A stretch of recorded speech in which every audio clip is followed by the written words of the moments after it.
खंडपड़ा पंचायत समिति साधारण बैठक स्थानीय ब्लॉक सम्मेलन कक्ष अध्यक्षा उपमा बेहेरा अध्यक्षतार 11तम समिति बैठक आज पूर्वाह्न 11 घंटा समय अनुष्ठित हो जाइछि। उक्त बैठक में ब्लॉक अंतर्गत समस्त पंचायतर सरपंच और समिति सभ्य उपस्थित थिले।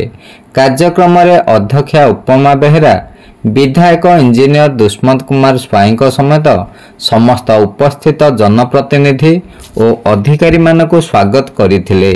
कार्यक्रम को जीपीओ अनिल बड़सेठ परिचालना करथिले और पूर्व बैठकर विवरणी पाठ करथिले।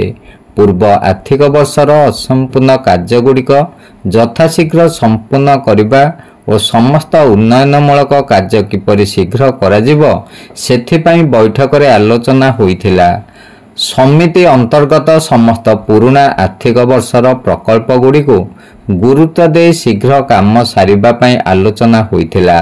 समिति बैठक रे स्थानीय विधायक इंजीनियर दुष्मत कुमार स्वाई 7 नंबर जोन जिला परिषद सदस्य तथा जिला परिषद उपाध्यक्षा विष्णुप्रिया बेहेरा, वरिष्ठ जिला परिषद तथा 5 नंबर जोन जिला परिषद सभ्य रामेश्वर शतपथी, 6 नंबर जोन जिला परिषद सभ्य उज्जला महारणा, बीडीओ अंकुर अभिलाष, तहसीलदार विश्व विश्रुत त्रिपाठी मंचासीन रही।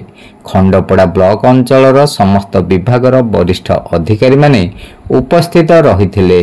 बैठक में विधायक श्री स्वाई पंचायतरू आसीथिबा जनप्रतिनिधि मानक समस्या संपर्क में पचारि बुझिया सहित समस्या गुड़िकर त्वरित समाधान निमंते निर्देश देइथिले।